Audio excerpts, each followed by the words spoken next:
ഭർത്താവിൻ്റെ മനസ്സും വേദനിപ്പിക്കരുത്, ഭർത്താവിനെയും ചതിക്കരുത്. ഭർത്താവ് വാങ്ങിച്ചു കൊടുത്ത ഫോൺ എടുത്ത് ഭർത്താവ് ഇഷ്ടപ്പെടാത്തവരെ വിളിക്കരുത്, ഭർത്താവ് ഇഷ്ടപ്പെടാത്തവരെ ചാറ്റ് ചെയ്യരുത്. ഭർത്താവ് നിർമ്മിച്ചു കൊടുത്ത റൂമിൽ, ഭർത്താവ് നിർമ്മിച്ചു കൊടുത്ത കട്ടിലിൽ ഭർത്താവ് ഇഷ്ടപ്പെടാത്തവരെ കയറ്റിയിരുത്തരുത്. അതെല്ലാം കടുത്ത അക്രമങ്ങളാണ്, കടുത്ത വഞ്ചനകളാണ്.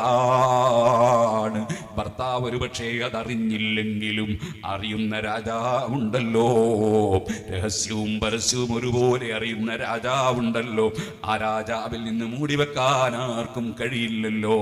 ആ രാജാവിന്റെ മുമ്പിൽ മനുഷ്യന് വിചാരണ നേരിടേണ്ടതുണ്ടല്ലോ.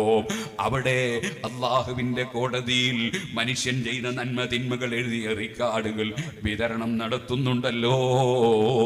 അതിനെ സംബന്ധിച്ച് ഏത് പുരുഷനും സ്ത്രീക്കും ബോധമുണ്ടാകണം. സ്വന്തം ഭാര്യ അറിയുമെങ്കിൽ വിളിക്കാത്ത ഒരു പെണ്ണ്, സ്വന്തം ഭർത്താവ് അറിയുമെങ്കിൽ ചാറ്റ് ചെയ്യാത്തൊരു പുരുഷൻ, സ്വന്തം കുടുംബം അറിയുമെങ്കിൽ, മക്കൾ അറിയുമെങ്കിൽ, ബാപ്പ അറിയുമെങ്കിൽ, ഉമ്മ അറിയുമെങ്കിൽ, നേതാവ് അറിയുമെങ്കിൽ, അനുയായി അറിയുമെങ്കിൽ നമ്മൾ സംസാരിക്കുകയില്ല.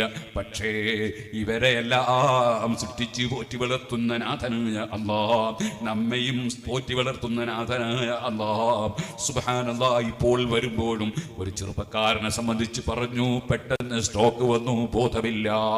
വിദേശത്ത് നിന്ന് സ്ട്രോക്ക് വന്ന് ബോധമില്ല. അതേ ഇവിടെ നാട്ടിലേക്ക് കൊണ്ടുവരികയാണ്, ആശുപത്രിയിൽ അഡ്മിറ്റ് ചെയ്യുകയാണ്, ബോധമില്ല. ചോദിക്കട്ടെ, എത്ര ചെറുപ്പക്കാരാണ് പെട്ടെന്ന് ബോധം പോകുന്നവർ, ശരീരം തളർന്നു പോകുന്നവർ, അറ്റാക്ക് വന്നു പോകുന്നവർ. സുഹൃത്തുക്കളെ, മരണം നമ്മുടെ മുന്നിലുണ്ടല്ലോ. അതിനെക്കുറിച്ച് ബോധമില്ലാത്തൊരു ജീവിതം, റബ്ബിന്റെ കോടതിയെക്കുറിച്ച് ബോധമില്ലാത്തൊരു ജീവിതം നമുക്കുണ്ടാകാൻ പാടില്ലല്ലോ. അവന്റെ മലക്കുകൾ റെക്കോർഡ് ചെയ്യുന്നുണ്ട്, നമ്മളെ അതെല്ലാം വായിപ്പിക്കുന്ന ഒരു സമയം വരാനുണ്ട്. ആ ബോധം നമുക്കുണ്ടാകണം. പടച്ച റബ്ബിനെ ഇബാദത്തെടുത്ത് ജീവിക്കണം, റബ്ബിനെ അനുസരിച്ച് ജീവിക്കണം, അയൽവാസികൾക്ക് നന്മ ചെയ്യണം, കുടുംബ ബന്ധം ചേർക്കണം, സ്വന്തം ഉമ്മ ബാപ്പമാരെ വല്ലാതെ പരിഗണിക്കണം, അവരോട് ഗൗരവത്തിലൊരു വാക്ക് പോലും പറഞ്ഞു പോകരുത്, കാരുണ്യത്തിന്റെ നോട്ടമല്ലാതെ നോക്കരുത്. അവർക്ക് പ്രായമാകുമ്പോൾ അവരെ തൃപ്തിപ്പെടുത്തലാണ് നമ്മുടെ ഏറ്റവും വലിയ ഡ്യൂട്ടി.